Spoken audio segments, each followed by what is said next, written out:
Bueno, ahí estamos grabando. Vamos a hacer el encuentro de hoy como les había adelantado por mensajito. Vamos a hacer como unos ejercicios de análisis a partir de las guías de análisis esta que les presentamos. Vamos a ver cómo aplicarlas y verlas con algunos de los ejemplos y las imágenes que, que estuvimos viendo en los trabajos. Como les decía el otro día, estas guías son guías orientativas, ¿sí? Son una manera de acercarse y de poder analizar estos objetos, estos distintos objetos artísticos que nos vamos a ir encontrando, pero no significa que sean ni la mejor ni la única manera, ¿sí? Hay muchas maneras de poder analizar las obras de arte. Vamos a ir viendo algunas. Esta es una manera, ¿sí? Y que hace énfasis más en los elementos formales y en los elementos constructivos, pero no quiero que se queden con la sensación de que es la mejor ni la única manera posible. Vamos a empezar por un análisis de obras arquitectónicas. Vamos a hacer dos ejemplos. ¿Sí? Vamos a hacer un análisis de obras arquitectónicas que suele ser como el más complejo porque es el del que menos tenemos vocabulario muchas veces de los elementos arquitectónicos y los tipos arquitectónicos. Y después un análisis de una obra pictórica. Elegí estos dos porque en el periodo que estamos ahora es muy difícil encontrar obras pictóricas, o es más difícil encontrar obras pictóricas y obras escultóricas, por ejemplo, que no estén asociados a alguna forma de arquitectura. En este periodo de arte paleocristiano, bizantino e inclusive en el románico que vamos a empezar ahora, la mayoría de las artes están subordinadas a la arquitectura. ¿Sí? Esto significa que la arquitectura es la estructura central a partir de la cual se organizan las diferentes formas de arte. Dentro de la arquitectura van a funcionar las diferentes formas del arte. La pintura va a estar subordinada a la arquitectura, la escultura va a estar subordinada a la arquitectura. Casi no van a tener formas por fuera de ella. ¿Sí? En todo este momento, las pinturas que existen son las pinturas que están adentro de las iglesias. No hay casi pinturas en otros lugares que no sean en estos espacios creados para el dogma religioso. ¿Sí? La iglesia va a ser un elemento unificador en todo este momento en que el imperio romano se cayó y todo esto que hablábamos en la clase pasada. La iglesia va a ser la organización que va a mantener una cierta cohesión social y estatal en todos estos territorios. Así que es por eso que la mayoría del arte que vamos a ver en este momento es religioso, porque no hay formas de producción cultural por fuera de la iglesia. Esto va a ir cambiando a medida que avancemos en el tiempo y ya sí vamos a empezar a ver, por ejemplo, a finales del gótico y en principios del renacimiento, formas como civiles o seculares de producción. Pero en este momento la iglesia va a tener como la hegemonía cultural, ¿sí? La hegemonía cultural de la producción artística. Y eso nos va a dar mucho arte religioso que vamos a tener que aprender. Bueno, vamos a empezar con el análisis arquitectónico. A ver si ustedes pueden ver esta imagen. Si puedo abrir. Ahí está. ¿Están viendo la imagen? No las veo a ustedes, así que... Sí, se ve, profe. Perfecto, perfecto. Bueno, esta imagen que estamos viendo es la iglesia de San Vitale, está en Rávena, en Italia, es una de las iglesias que vimos, creo que está dentro del trabajo. Es una iglesia de estilo bizantino, creada por el Imperio Bizantino, pero no está en el territorio de Bizancio, digamos, no está donde tiene el origen el mundo bizantino, sino que se encuentra, a ver, esperen que voy a agregar aquí a Macarena. Está ubicada en Italia, ¿sí? Rávena es una ciudad de Italia y esta iglesia se llama San Vitale, está dedicada a un santo que es Vitale, pues ese es su nombre, y se encuentra en el territorio europeo que va a ocupar Bizancio en su momento como de mayor expansión. ¿Se acuerdan que Bizancio era un imperio que tenía como origen el estrecho del Bósforo? Ahí en Constantinopla, en Bizancio, tenía su capital, pero fue creciendo paulatinamente y ocupando diferentes territorios, inclusive territorios que antes eran territorios romanos de Occidente, que ya se había caído el Imperio Romano de Occidente, y como que los recupera Bizancio. Uno de estos territorios va a ser Ravenna en Italia, donde van a construir esta iglesia. Voy a ir avanzando por los diferentes puntos de la guía de análisis de obras arquitectónicas. Voy a empezar por el análisis técnico. Entonces tenemos el título, es la iglesia de San Vitale. El tipo o función de este edificio, de esta construcción, es una edificación religiosa porque es una iglesia, ¿sí? El autor. Es el tercer punto y es un tema importante. El autor es desconocido. No sabemos quién fue el arquitecto que construyó esta iglesia. Esto tiene que ver con que en este periodo de tiempo y durante bastante tiempo más hasta llegado el Renacimiento, les diría hasta 1300 más o menos, no vamos a tener archivo, no vamos a tener información sobre los autores de las obras artísticas. ¿Por qué?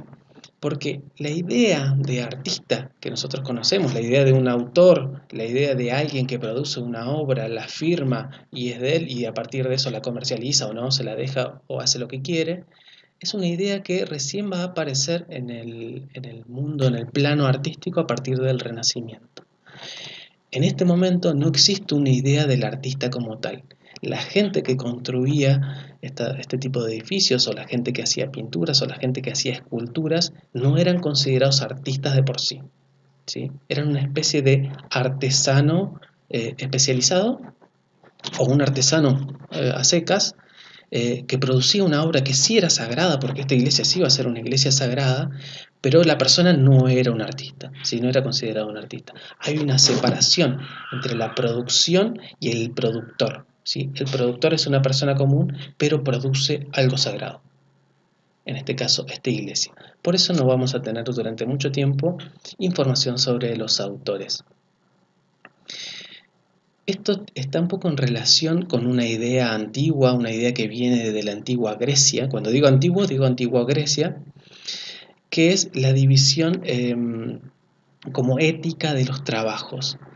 En la antigua Grecia, quienes trabajaban con las manos, los que trabajaban, la gente que se dedicaba a construir, se dedicaba a hacer cosas con sus manos, tenía una jerarquía menor que la gente que trabajaba a partir del pensamiento, la gente que trabajaba con su mente.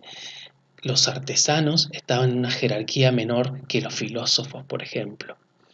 Esta idea que se nombra con la idea de lo banáusico, los banausos eran los artesanos en la antigua Grecia, esta idea de que quien trabaja con sus manos hace un trabajo menor, va a continuar durante toda la Edad Media y por eso tampoco crece esta idea de artista, ¿sí? Porque los artistas eran considerados un género menor inclusive respecto de otros trabajos. Por eso no vamos a tener información del autor. La fecha de realización de esta iglesia comienza a construirse en el 527 y hasta el 545 más o menos es cuando se finaliza. No tenemos datos del autor, pero sí tenemos datos de los obispos, de los arzobispos que iban como coordinando la construcción. Ese es un dato que sí va a existir a lo largo de la Edad Media, no de los arquitectos, no de quienes trabajaban levantando la iglesia, pero sí de los obispos que eran como dueños y como que coordinaban la obra de alguna manera, ¿sí? El arquitecto que coordina esta obra va a ser Eclesio. La empieza, después la termina otro arquitecto, otro arzobispo. Los materiales, como podemos ver acá en la foto, son el ladrillo, ¿sí? Muchas de las iglesias de este momento son de ladrillo, no van a ser como un poquito más adelante en el románico, construcciones de piedra, sino que son como construcciones de material parecidas a las casas nuestras, ladrillos cerámicos, y todos los arcos, todas las cúpulas están construidas con ladrillos, ¿sí? Salvo la cúpula, que vamos a ver ahora más adelante en detalle cómo bien está construida, pero la mayoría de la catedral está construida con ladrillos y tiene en su interior una decoración musivaria. Musivaria significa que es una decoración hecha a partir de cerámicos, ¿sí? Toda la decoración interior de esta iglesia va a ser una decoración con cerámicos, con teselas, que son pequeños cerámicos coloreados. Así que tenemos un exterior sobrio de ladrillos y un interior con una decoración musivaria. Las dimensiones, en la parte más alta, que es la parte de la cúpula, la parte de esta que se ve acá como una especie de torre que se levanta, tiene unos 30 metros de alto, y el largo máximo que tiene esta iglesia son unos 52 metros aproximadamente. Es una iglesia de unas dimensiones considerables, pero pequeña en relación a otro tipo de construcciones que vamos a ver. Por ejemplo, es pequeña en relación a la iglesia de Santa Sofía que estaba en Constantinopla, que es un monstruo gigantesco. Esta es una iglesia pequeña, ¿sí? Si bien es una iglesia pequeña, va a ser sumamente lujosa. El estilo que tiene es un estilo bizantino, que lo podemos ver remarcado en la cúpula. ¿Se acuerdan que una de las características del arte bizantino era la utilización de cúpulas que venían a entronizar el espacio cuadrado o rectangular de la basílica? Y la localización es el noroeste de Italia, está a 75 kilómetros de Bolonia, que es la capital de la región, y se encuentra ahí medio cerca, para que se ubiquen un poquito en el mapa. Creo que tenía una fotito del mapa. Acá podemos ver, fíjense, miren, la iglesia desde un punto de vista aéreo, y donde se puede ver el cimborrio y la cúpula está acá al lado, ¿sí? Esta imagen no iba. Está ubicada un poco cerca de Venecia, como para que ustedes puedan ubicarse ahí espacialmente. Acá en el mapita está Rávena y al lado está el mar Adriático, y ese mar Adriático, un poquito por acá, un poquito más al norte, está Venecia. Igual, cuando hablamos de países y ubicación en esta época, no decimos Italia, pero como para ubicarnos, pero Italia y los diferentes países como tales no existían aún, ¿sí? No tenían las fronteras demarcadas ni existían como entidades nacionales aún. Va a pasar muchísimo tiempo hasta que eso suceda, ¿sí? Vamos a decir que está ubicado en Italia como para ubicarnos un poco, pero Italia como país no existía en este momento, ¿sí?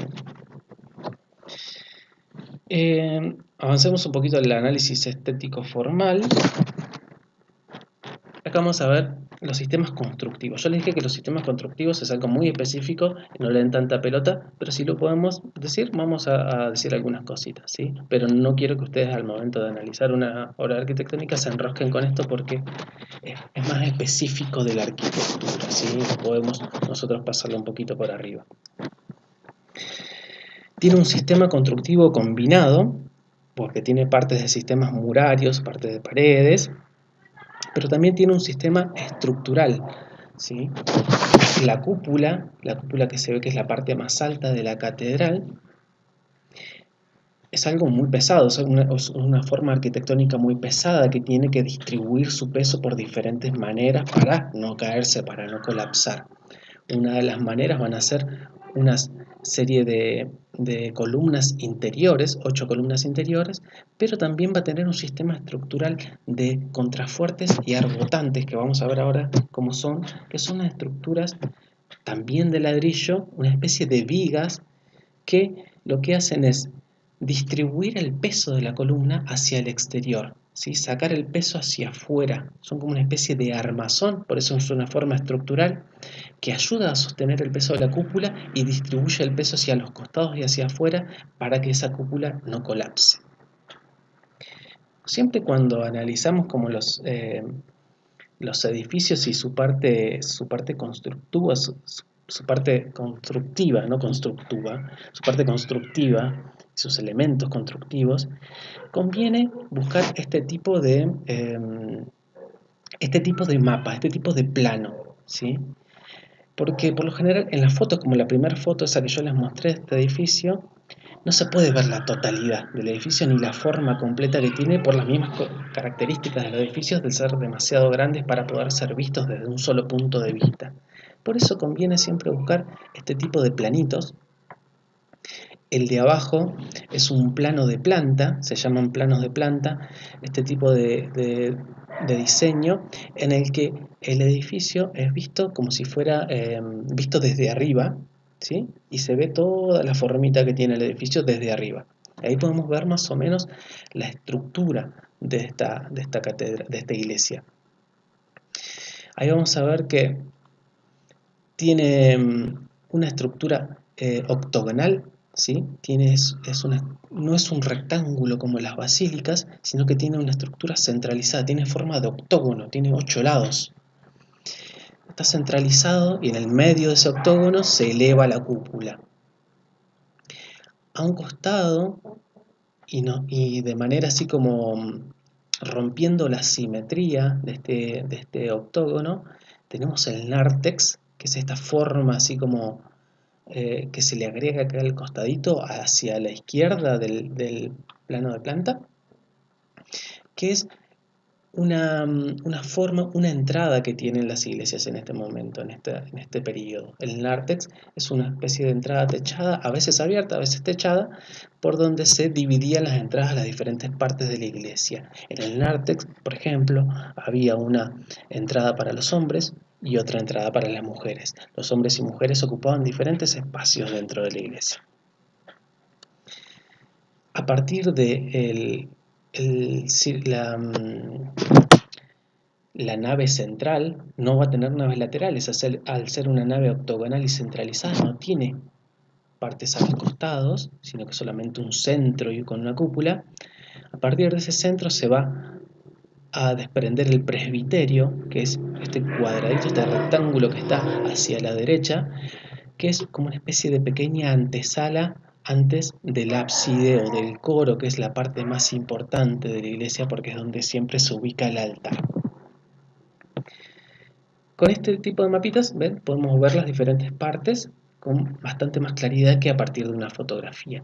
En la imagen de arriba tenemos un plano de corte que se llama, que es como si a toda la iglesia la cortáramos como en la mitad y viéramos como si fuera una feta de la iglesia, así como si fuera una feta de fiambre, pero una feta de la iglesia, y podemos ver todos sus elementos a partir de una vista lateral, ¿sí? Ahí podemos ver cómo se eleva la cúpula y los diferentes niveles que tiene la iglesia y cómo se sostienen a partir de una, una continuidad de columnas y de arcos de medio punto. Los arcos de medio punto son estos arcos que trazan como un semicírculo y que unen dos columnas a partir de un semicírculo de ladrillos, que son unos ladrillos así medio en cuña, en forma de cuña, que se llaman dovelas. Estos arcos de medio punto van a ser una herencia romana. Los romanos son los que van a utilizar este arco con más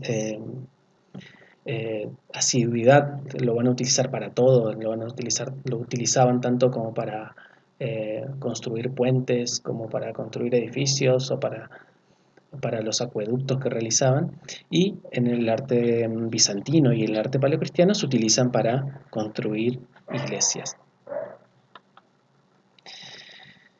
Las formas, en el segundo libro del análisis estético formal, hacemos las formas. Tenemos formas geométricas abiertas. En materiales en el interior va a haber una diferencia entre el interior y el exterior. ¿Se acuerdan cómo veíamos que los edificios también eran como una especie de metáfora del cuerpo humano y del individuo, donde el interior era rico y decorado y el exterior era sobrio? También va a haber una diferencia a nivel arquitectónico. Como está construido a partir de muchas columnas y exedras, que son una especie de formas semicirculares, que van a estar entre cada una de las columnas, va a dar una sensación como de inmaterialidad en el interior, como que es todo muy grande y muy amplio, pero no se sabe muy bien cómo se sostiene. No hay grandes paredes, no hay superficies demasiado robustas que sostengan todo ese peso, así que parece que un poco se sostiene en el aire. Eso puede ser así porque la mayoría de los pesos se van a distribuir y se van a soportar desde el exterior de la iglesia. Van a estar como ocultos al interior, ¿sí? El interior es como inmaterial, liviano, y el exterior es sólido y cerrado.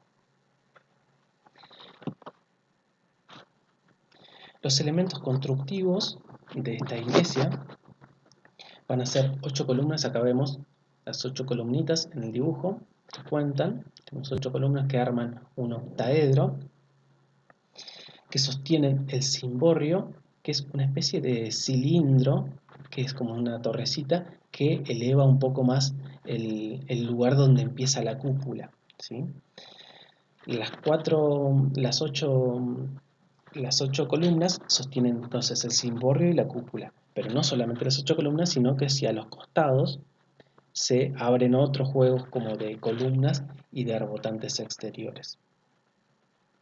Todo va a estar unido, como les decía recién, por arcos de medio punto. Y vamos a tener también alrededor de las columnas, vieron que hay un espacio entre el interior de las columnas y la pared exterior de la iglesia, ¿sí? Ese espacio se llama ambulatorio, es como un espacio como para caminar, para rodear, ¿sí? Ese espacio va a estar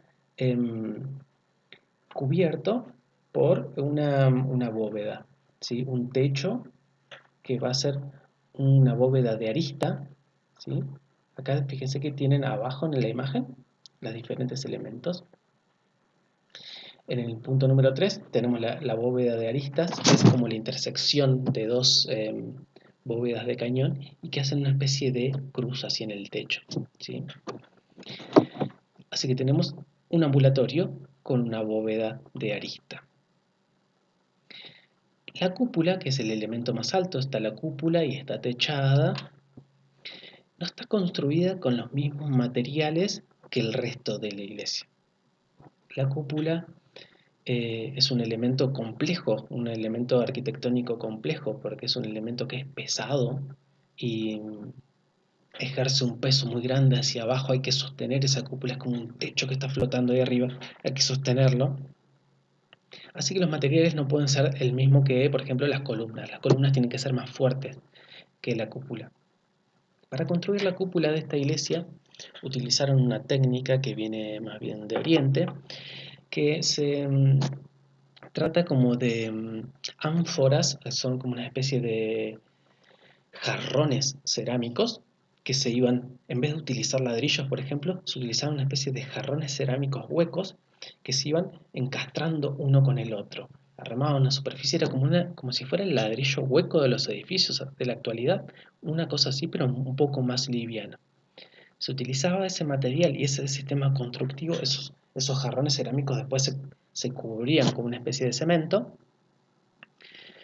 y se utilizaba para que esa cúpula no pese tanto, ¿sí? Para que no ejerza tanto peso hacia abajo y pueda ser mejor distribuido y no se caiga todo, ¿no? Así que tenemos una diferencia material entre las diferentes partes constitutivas de la iglesia.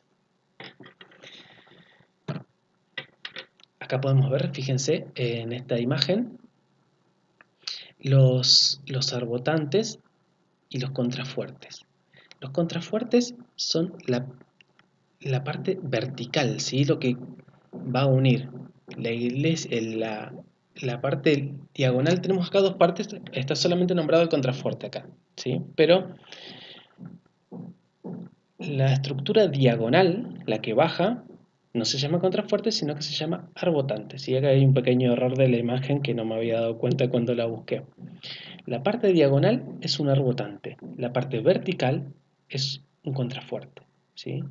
Lo que hace esta conjunción, esta mezcla del arbotante con el contrafuerte es distribuir diagonalmente la fuerza y llevarla hacia abajo, ¿sí? Es una forma de armar una estructura y distribuir los pesos hacia el exterior de la iglesia. Acá podemos ver por qué, por ejemplo, es posible que el interior sea tan inmaterial y tan livianito, porque todo el peso está empujado hacia afuera, ¿sí? Está sostenido desde afuera. Acá tenemos marcado el cimborrio, que es esta especie de cilindro. En este caso es un cilindro octagonal, tiene 8 lados, continuando con la forma de las columnas del interior, y que eleva el espacio de la cúpula un poco más alto. El tratamiento de las superficies, en el exterior no vamos a tener un tratamiento de la superficie, tenemos el material en bruto. Vemos el material constructivo, podemos ver que está construido con ladrillos, pero sin embargo el tratamiento interior va a cambiar porque, como les decía hace un ratito, va a tener una decoración musivaria, una decoración a partir de cerámicos que van a cubrir todo el interior, ¿sí? La decoración en el interior va a ser figurativa, va a estar distribuida jerárquicamente, o sea, en las partes más importantes de la iglesia van a estar las figuras más importantes. Las partes más importantes de la iglesia van a ser la cúpula y el ábside donde está el altar. Entonces, en esos lugares van a estar las representaciones de Dios o Dios mismo, ¿sí? Y en los lugares intermedios van a haber o ángeles, o santos, o representantes terrenales, ¿sí? Hay una organización jerárquica de la decoración en el interior de la iglesia. Este tipo de decoración figurativa, porque son personajes que aparecen, personas, figuras, va a estar acompañado también de una decoración orgánica de tipo helenista. Acá vemos como esta conjunción del mundo helénico, del mundo romano viejo, con el mundo cristiano, porque por un lado tenemos las representaciones de Dios, los ángeles y todo eso, pero también tenemos representaciones de plantas y decoraciones y texturas que eran propias del mundo romano, ¿sí? Que decoraban los interiores de los palacios y las casas con formas de plantas, por ejemplo, y que se van a mezclar. En esta iglesia van a estar mezcladas las decoraciones helenísticas, de tipo helenístico, con las decoraciones cristianas. Por eso es un buen punto de entrada a esta iglesia, porque es la conjunción de mundos, hay una mezcla acá. Tenemos ahí una, una mixtura de estilos interesante.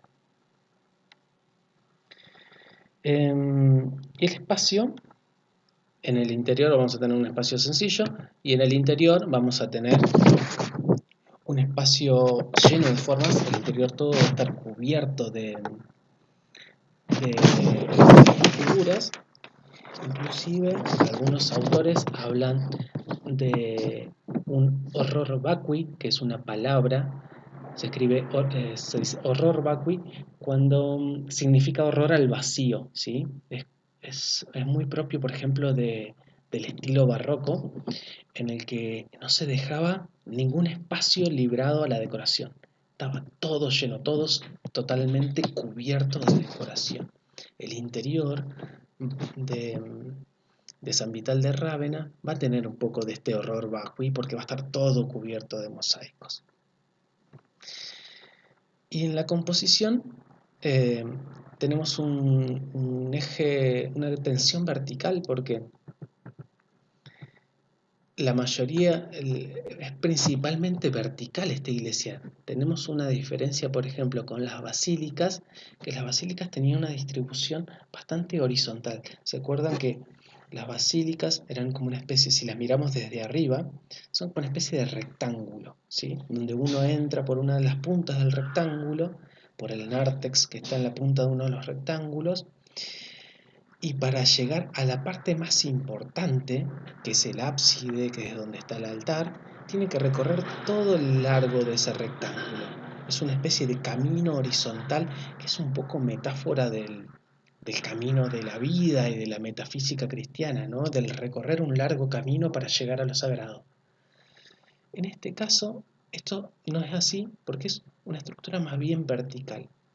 Es un octógono que se que se eleva y se cambia esta idea de camino por una idea de elevación, ¿sí? De exaltación y de poder ver y entrar a un mundo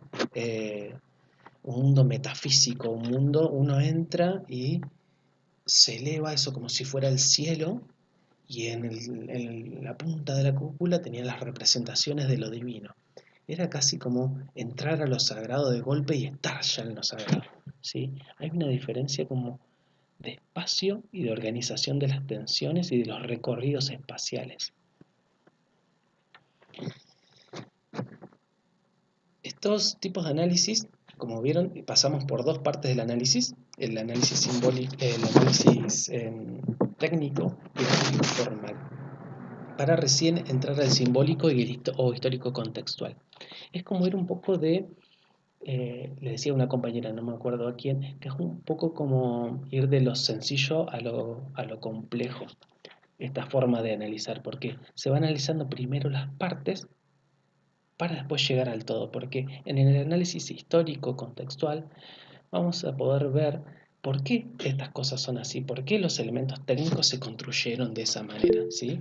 Siempre el, lo técnico, lo material, va a estar un poco subordinado a lo histórico y a lo contextual. En cuanto a lo simbólico, tenemos la mayoría ¿cómo se llama? De las ilustraciones interiores, de las formas interiores, están subsumidas a un solo mensaje, ¿sí? Toda la iglesia tiene como un solo mensaje grande que va a tener diferentes partes, pero es un mismo mensaje, que es la idea de Dios salvando a los hombres por medio de la Eucaristía, por medio de esto de la transformación de Dios en pan y vino, y que ese pan y vino se reparte entre los hombres para salvarlos. Es la idea que acompaña todo la decoración interior. Así que en los lugares importantes como la bóveda y el ábside van a estar las representaciones de Dios y como esta donación de la Eucaristía a la humanidad, como esta donación de la salvación a la humanidad, ¿sí? Por eso esta organización vertical, ¿sí? Porque desde un lugar alto, desde un lugar sagrado, elevado, baja algo hacia el hombre de manera directa, ¿sí? Baja esta Eucaristía desde lo sagrado hacia lo profano, desde el cielo hacia la tierra, ¿sí? Por eso esta iglesia no tiene una organización horizontal, sino que tiene una organización vertical. Es algo que está bajando desde el cielo hacia la tierra, ¿sí? Ahí podemos ver cómo en una forma arquitectónica se da lugar como a la significación, a la metáfora, al sentido, ¿sí? Como una forma arquitectónica es tal como es, de acuerdo a un mensaje que quiere transmitir, ¿sí? Una arquitectura significa algo. Si buscamos en la historia de la obra, cómo fue construido este edificio, la iglesia de San Vital de Rávena es uno de los lugares más importantes que se conservan del Imperio Bizantino, del arte bizantino. Fue construido por el emperador Justiniano a partir de una serie de iglesias que habían antes en ese lugar, pero fue construida casi como celebratoriamente o propagandísticamente para marcar la conquista de esos territorios italianos, por parte del Imperio Bizantino. Esos territorios antes eran propiedad de los astrogodos, que eran otros grupos que estaban por ahí, que eran como eh, tenían vinculaciones con los romanos, pero habían sido como de los grupos que habían entrado a Europa después de la caída del Imperio Romano. Los bizantinos batallan contra los ostrogodos y les terminan quitando el territorio este de Rávena, y para marcar ese triunfo, para marcar esa anexación de territorio, hacen esta construcción para marcar simbólicamente con una construcción que marque toda la gloria del Imperio Bizantino en un territorio recién conquistado. La obra se financió con la plata de un banquero muy, muy rico que se llamaba Juliano Argentario. Es el que puso la plata para hacer toda esta construcción, y va a ser tan relevante que aún conocemos su nombre y de hecho aparece en las decoraciones interiores de la, de la iglesia. Quien pone la plata, pone la cara también. Fue supervisada esta obra por el arzobispo de la ciudad, que la consagró, digamos, como que hizo una especie de inauguración en el año 547, y también aparece este personaje dentro de la decoración. El arzobispo también aparece dentro de la decoración de San Vital de Rávena. En el interior aparece también Justiniano y la emperatriz Teodora, y vamos a ver en la imagen que vamos a analizar después, vamos a ver que aparecen como representados en el acto de inauguración de la catedral, que es una imagen bastante ficcional porque ellos ya no existían, ya no vivían cuando se terminó esta iglesia, sino que ya estaban muertos, pero los hicieron ahí como inaugurando, como si fuera la foto inaugural. ¿Vieron como cuando los políticos van a inaugurar una obra que van y cortan la cinta con una tijera? Una cosa así, pero en mosaico, en la que aparecen Justiniano, sus séquitos, la emperatriz, todo el mundo. Vemos que esa modalidad tiene larga data. Es relevante es importante, es valiosa esta iglesia, porque a diferencia de, por ejemplo, de Santa Sofía, que estaba en Estambul, que estaba en la actual Estambul, eh, todas las ilustraciones, todas las decoraciones que tienen el interior, figurativas y sagradas, no fueron destruidas por el movimiento iconoclasta. ¿Se acuerdan del movimiento iconoclasta? Este movimiento que empieza a destruir imágenes sagradas a partir del año 700 más o menos. No, a San Vital de Rávena no lo afecta, porque no estaba en territorio bizantino, ¿sí? No estaba en territorio donde se encontraba el movimiento iconoclasta, así que no llegaron a Italia, a Rávena, a destruir sus imágenes, y por eso se conserva. En el otro gran momento de destrucción de imágenes en Bizancio, que es cuando cae Bizancio y es ocupado por los turcos también se encargan de destruir muchas de las imágenes bizantinas. Como San Vital tampoco estaba en el territorio que había caído de Bizancio, se salva, ¿sí? Por eso, al estar en Italia y estar por fuera de las peleas de los iconoclastas y estar por fuera de las invasiones turcas, es que se puede mantener. Es uno de los muy pocos lugares que mantiene formas constructivas y decoraciones bizantinas del primer periodo en un buen estado de conservación y que no han sido destruidas a lo largo de los siglos. Entonces, hasta acá tenemos un poco de lo histórico y de lo contextual, para dar un poco significación a esta forma arquitectónica.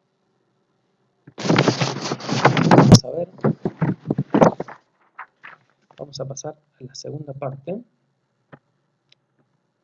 en el que vamos a analizar una obra pictórica que está en el interior de San Vital de Rávena, ¿sí? Es una de las imágenes más reconocidas del interior de San Vital de Rávena.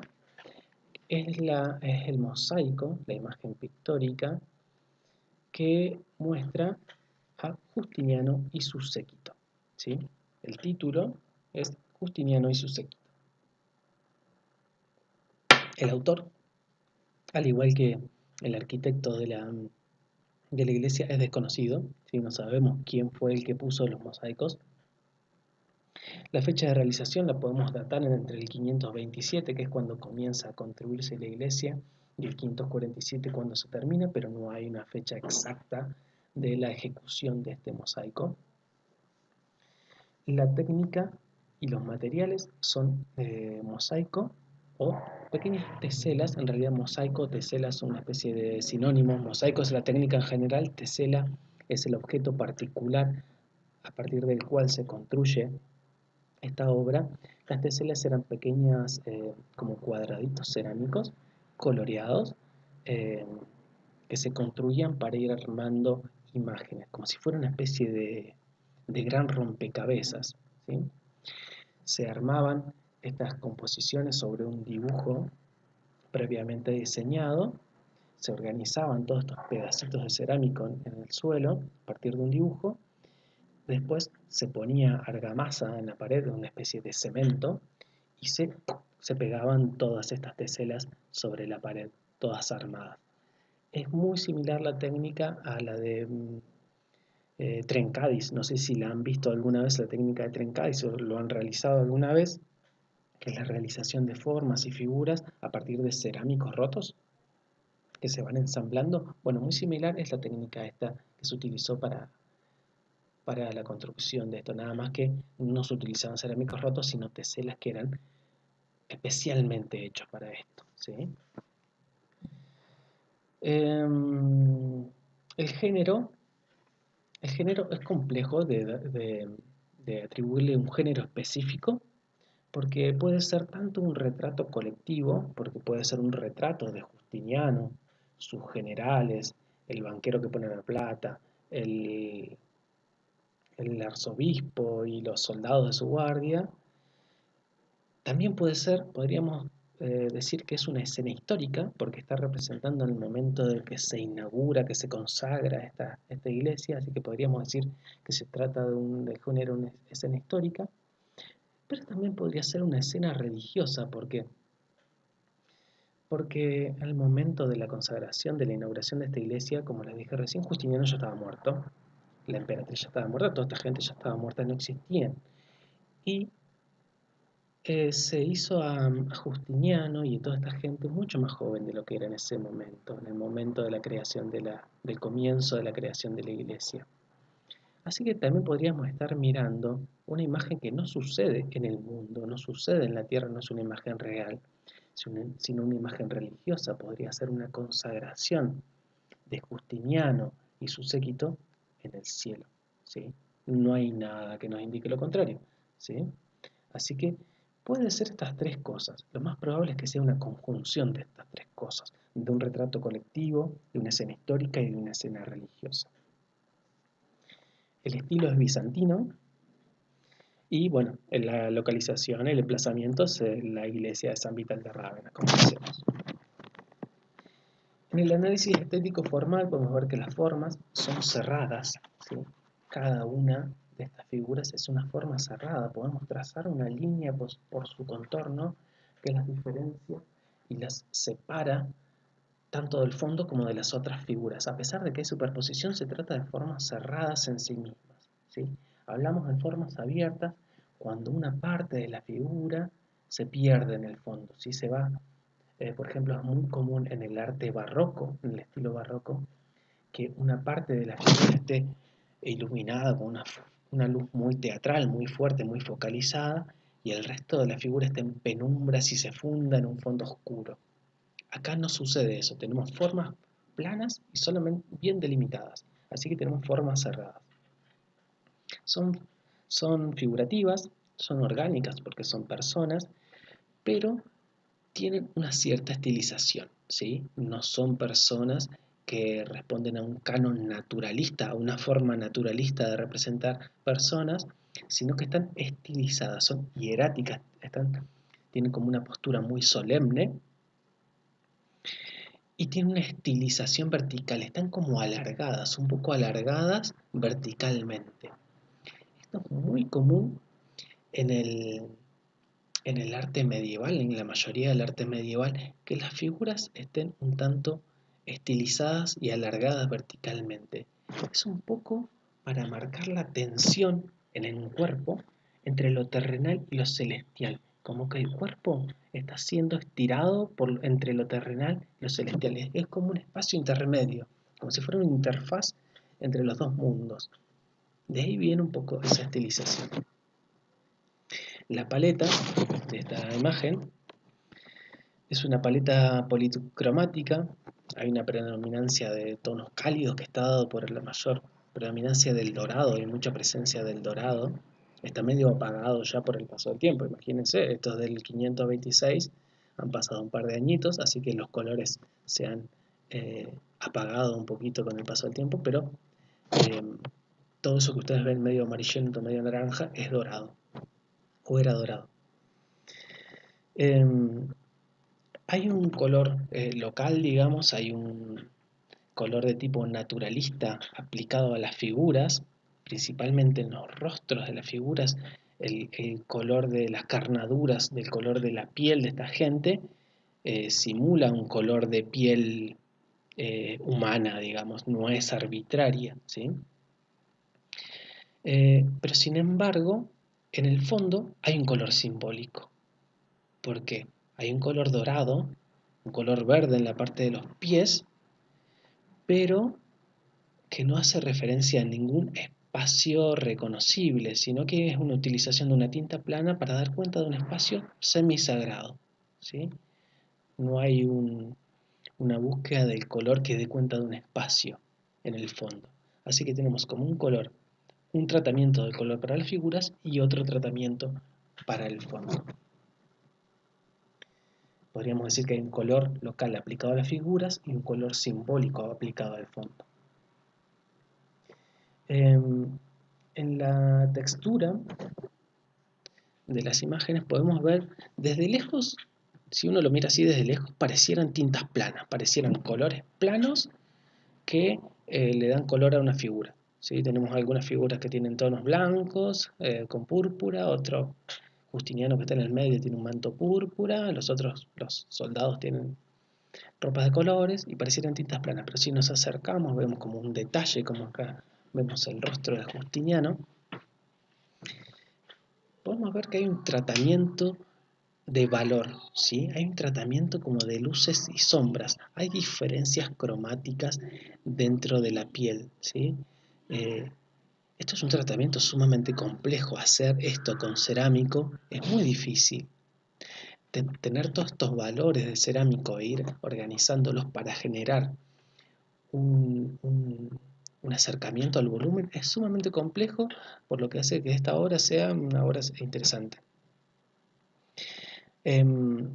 Así que tenemos un modelado de las formas a partir de la variación de luz y sombra de la organización de las teselas, ¿sí? Hay que tener en cuenta, tengan cuidado cuando analicen obras pictóricas, que en la guía nombra dos formas diferentes de generar volumen. Nombra el modelado con E y el modulado con U, ¿sí? El modelado es la generación de volumen en una superficie bidimensional a partir de la diferencia de luz y sombra, ¿sí? Algunas partes se hacen más oscuras, indican sombra, están un poquito más atrás o parecieran estar más atrás en la dimensión, y otras partes son más claras, indican una zona de luz y parecieran estar más adelante en la bidimensión. Son formas de construcción ilusoria de la profundidad en la bidimensionalidad, ¿sí? En el modelado se hace a partir de la luz y la sombra, de la oscuridad y la claridad.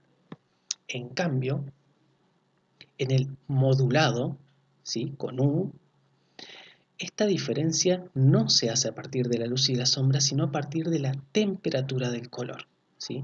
Ustedes saben que hay colores cálidos y colores fríos. En la percepción humana, los colores fríos tienden a percibirse como más lejanos, ¿sí? Es uno de los indicadores espaciales, esto de los colores que avanzan y retroceden. Recuerden que los colores cálidos se perciben como más cercanos y los fríos se perciben como más lejanos. El modulado se aprovecha de eso para generar a partir de esta diferencia de temperatura el volumen, ¿sí? Quienes más lo van a explotar al modulado van a ser los impresionistas, los pintores impresionistas, que no van a hacer sombras, por ejemplo, con colores oscuros, sino que lo van a hacer con colores fríos. Donde tengan que poner una sombra, van a poner un color frío. Es otra forma diferente de generar volumen. Pero por ahora nosotros no la vamos a ver y nos vamos a quedar solamente con el modelado. Hago esta aclaración porque es como muy difícil confundirse con esas dos. Espacialidad. Como vimos en la imagen anterior, no hay un tratamiento del espacio naturalista. ¿sí? Tenemos un fondo dorado que denota algo sagrado, pero no tenemos un tratamiento del espacio, salvo la superposición de las figuras, que algunas figuras están tapando a otras, no tenemos una espacialidad marcada, ¿sí? Hay un tratamiento simbólico del espacio. De hecho, fíjense en un detalle que se ve acá, que es la posición de los pies. Todos los pies de estas figuras van a ser una forma muy característica del arte bizantino de representar figuras humanas, que van a ser los pies en B. Son como los pies en B corta, así como si fuera una B corta invertida.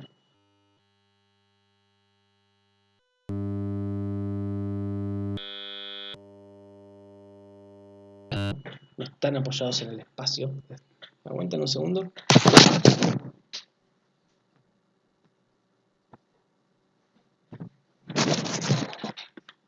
Estaban llamando por teléfono, pero me parece que es Movistar.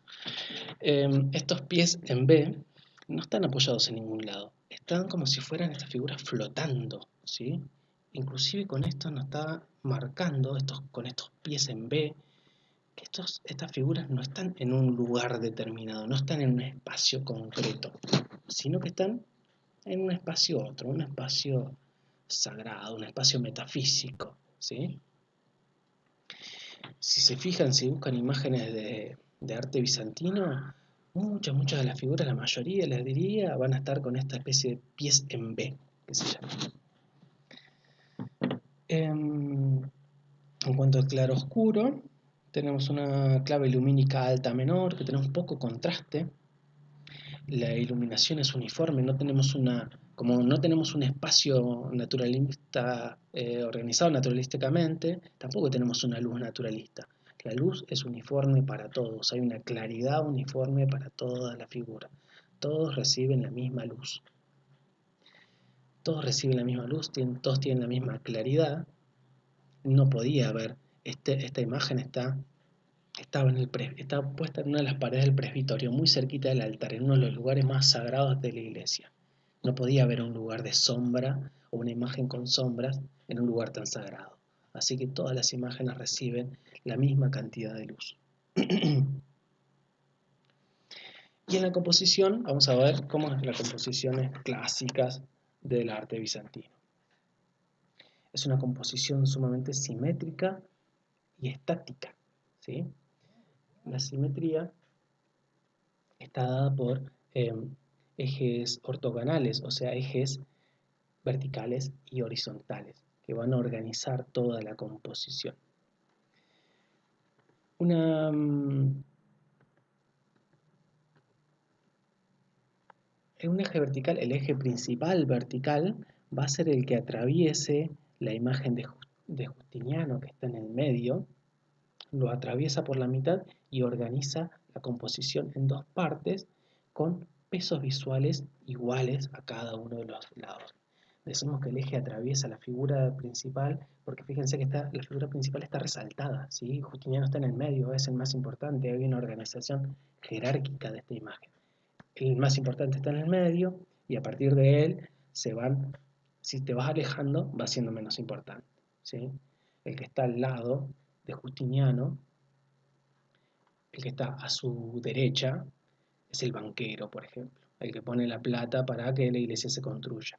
El que está a la izquierda es el general Belisario, el que comandó los ejércitos para que todo el territorio de Rávena se anexara al imperio bizantino. ¿Sí? Dos personajes sumamente importantes para que esta iglesia suceda, para que este momento suceda, para que esta imagen suceda, así que están al lado de el emperador, que es el emperador y es Dios, porque tenemos marcado, es divino, está marcado con un nimbo, con un halo que marca su carácter sagrado.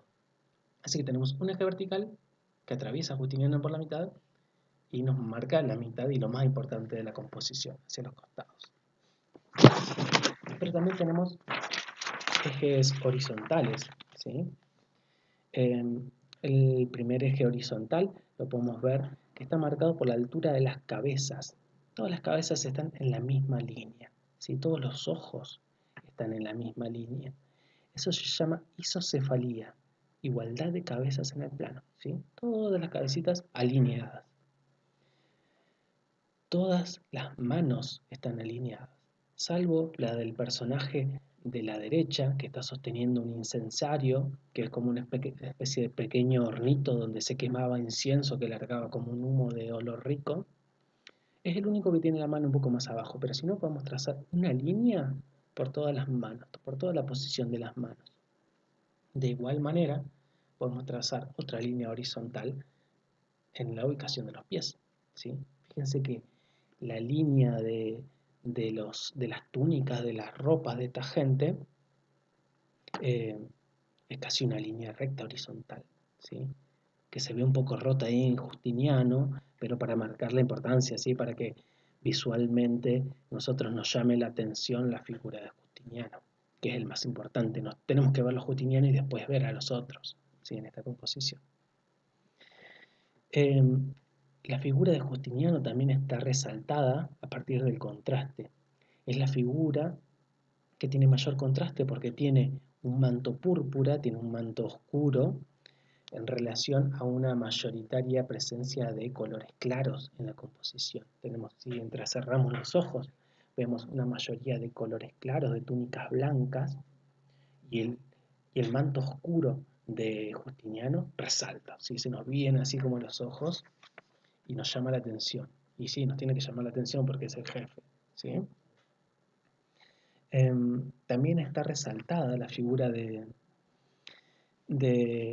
Justiniano porque tiene más detalles, tiene más decoraciones, tiene más joyas, tiene más detalles, ¿sí? Tiene más colores, y son diferentes elementos de la composición que nos hacen ver la relevancia de esta figura. Y así vemos entonces una composición sumamente estática, sumamente simétrica, eh, y donde podemos ver una organización espacial no naturalista que remarca el valor del emperador y las diferentes jerarquías que a partir de él se desprenden. Y ya para ir pasando al análisis simbólico, histórico y contextual, podemos ver, como decía al principio, que aparte de una representación sagrada del emperador, esto es un retrato colectivo. Hay una intención de que las personas representadas se parezcan a su modelo. Probablemente Justiniano se haya parecido un poquito al Justiniano este representado acá, ¿sí? Y al igual que Justiniano, las diferentes figuras van a tener también rasgos individuales y van a poder ser reconocidos inclusive. Eh, Nos llegan a nosotros sus nombres, ¿sí? Desde el 527 hasta ahora podemos saber quiénes son cada uno de estos personajes representados. Eso es un montón. Eh, Esta característica de la individualización de los personajes es un poco de herencia romana. Los romanos, que tenían un desarrollo del retrato muy fuerte, del retrato de personajes importantes como el emperador, pero también del retrato de familiares y de personas relevantes en la vida social y política romana, eh, el arte bizantino en un principio va a heredar un poco esta idea del retrato y por eso podemos ver un retrato de Justiniano que se parece a Justiniano, pero después se va a perder, ¿sí? Durante casi toda la Edad Media las representaciones figurativas no van a tener una individualización de las figuras. Vamos a ver un poco más adelante que todas las figuras representadas, todos los humanos, son iguales, van a ser iguales. Van a estar divididos como mucho, así como a grandes rasgos, entre pecadores y salvados. La gente que va al cielo y la gente que va al infierno. Pero no hay rasgos individuales y no podemos reconocer personajes. Acá sí es uno de los últimos ejemplos en los que podemos reconocer personajes hasta finales del gótico. Vamos a tener a Justiniano en el centro, como decíamos, que está sosteniendo una patena. Una patena es una especie de vasija, una especie de plato, una especie de objeto en el cual se ponían la Eucaristía, donde se ponía el pan y el vino en la ceremonia religiosa, ¿sí? Era como una especie de platito donde se ponía el pan y el vino. Recuerden que todo el significado, el mensaje general de la Iglesia era la donación de Dios a los hombres de la Eucaristía para salvarlos. ¿Y quién trae la Eucaristía que donó Dios? El emperador, ¿sí? Fíjense la linealidad del mensaje. ¿Quién es el que trae la Eucaristía? El emperador. Esta conjunción de lo político y lo religioso. Al lado, a su derecha, lo tenemos a Juliano Argentario, que es el banquero, el que puso la plata para la construcción de la iglesia, y, y por eso su relevancia y por eso poder estar al costado del emperador, ¿no? Fíjense el poder del dinero. A su costado el general Belisario, que les decía recién que había sido el artífice de la conquista de los territorios italianos por parte del Imperio Bizantino, y el que acá funciona dice como funcionario es otro de los generales también de Justiniano. A la izquierda y sosteniendo una cruz, a la derecha, perdón, y sosteniendo una cruz, está el obispo Maximiano, que es el obispo que estaba a cargo cuando se finaliza la construcción de la iglesia, el que la consagra, el que la inaugura. Así que aparece ahí a la derecha del emperador sosteniendo una cruz, sosteniendo el símbolo de la iglesia, y es el único que tiene su nombre escrito en este mosaico, el que podemos reconocerlo a partir de su nombre. Fíjense que arriba de su cabeza dice, está escrito su nombre, como si fuera un membrete. Y al costado del arzobispo tenemos un par de religiosos de menor jerarquía, pero que vienen a traer los diferentes elementos de la liturgia religiosa, como es el misal, que es como una especie de libro de oraciones, una especie como de Biblia, muy labrado. En ese momento los misales eran objetos preciosos, eran objetos que estaban sumamente decorados con oro y materiales preciosos, y un incensario que era, como les decía, como una especie de pequeño hornito donde se quemaba incienso y generaba un humo de olor rico, es un humo perfumado que generaba un ambiente propicio para la liturgia religiosa. Y ya hacia la izquierda, mucho menos individualizados y con medio amontonados inclusive ahí al costado, va a estar la guardia del emperador, el poder militar, ¿sí? Que sostiene un escudo con un crismón, que era un símbolo, que era un anagrama de la palabra de Jesús, ¿sí? Pero fíjense cómo está eh, en una imagen y centralizado en la figura del emperador, el poder militar a la izquierda, el poder religioso a la derecha y el poder monetario, ¿sí? Todo centralizado en el poder político y en la figura política de Justiniano, ¿sí? Es esta imagen, esta obra pictórica, es una síntesis un poco de la organización política y económica en Bizancio, ¿sí? Podemos hacer una lectura y podemos reconocer las diferentes formas de organización política a partir de solamente poder ver esta imagen, ¿sí? ¿Quiénes eran los más importantes? ¿Cuáles eran los diferentes elementos que conformaban el poder político y militar y cómo se consumaban y se centralizaban en la figura del emperador, ¿sí? Bueno, con esto podemos dar por terminada la parte de análisis pictórico. Fíjense que son diferentes elementos a tener en cuenta. Está bueno empezar por lo técnico y por lo formal, que es como lo más sencillo, porque es como ir rellenando casilleros, ¿no? Es como decir, esto es tal cosa, bueno, esto tal otra, lo vas rellenando, y después como encontrarle en lo contextual y en lo histórico su sentido final, ¿sí? ¿Por qué esas cosas son así tal como son? ¿Por qué utilizaron cerámicos y no utilizaron otra pintura? ¿Por qué tiene una organización vertical y no una organización horizontal? ¿Sí? Em, pero como les decía, este tipo de análisis no es el único tipo de análisis posible. Ustedes cuando vayan a encontrar, cuando encuentran en la web, hay diferentes modos de analizar una obra artística. Está bueno que ustedes puedan reconocer igual estos tres momentos. ¿Qué partes de un análisis corresponden a una parte técnica? ¿Qué partes corresponden a una parte contextual o simbólica? ¿Y qué otras a un análisis formal? Que puedan discriminar esas tres zonas es un montón ya y es sumamente importante. Eh, Se pueden hacer análisis del tipo político, ¿sí?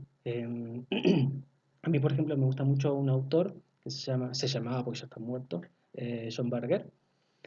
John Berger tiene muchos libros sobre historia, sobre arte, sobre dibujo y sobre diferentes cosas. Y tenía en los años 70, hace ya tiempo, un programa de televisión, por ejemplo, en la televisión inglesa, llamado Modos de Ver, ¿sí?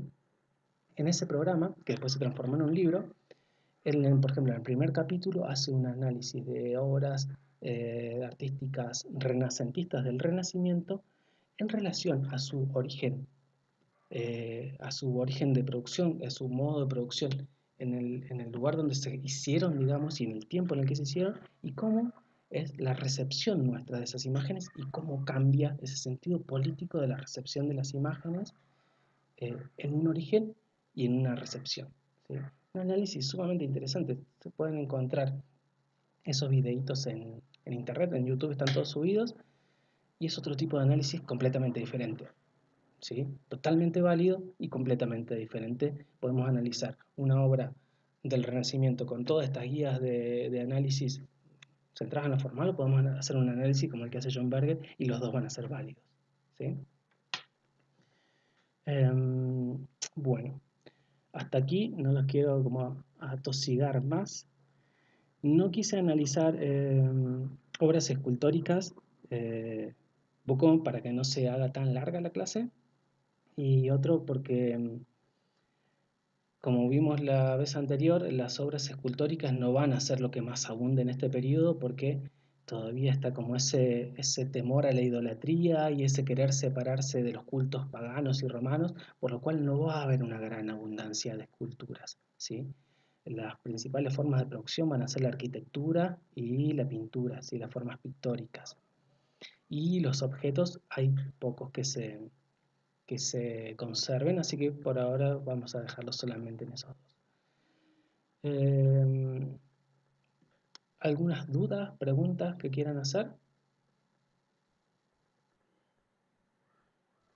¿Algo que no hayan entendido? ¿Algún término que quieran que les haya quedado ahí como en duda, que no hayan escuchado bien? Hola, profe. Hola, Diana. No, a mí me sacó todas las dudas que yo estaba bastante como confundida porque nunca lo había hecho y ahora me di cuenta esto de los análisis, cómo ir lográndolo, porque lo puse como muy mezcladito y entonces me ayudó muchísimo a eso, a ver cuál era bien mi error, porque anoche lo miré y lo leí, pero eh, no me acordaba bien cómo era el análisis y sí es como histórico y histórico y me quedé ahí. Lo conté más como una historia. Bien, igual no está mal lo que hiciste, no está mal contarlo como una historia, ¿eh? Se puede ir haciendo sin respetar las diferentes categorías y esas cositas, pero está bueno poder discriminar los tres momentos esos, ¿sí?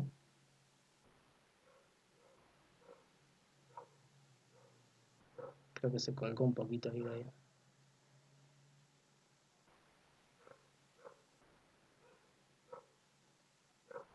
Sí, sí, por eso. Y, y aparte es mejor porque te ayuda a analizar a otras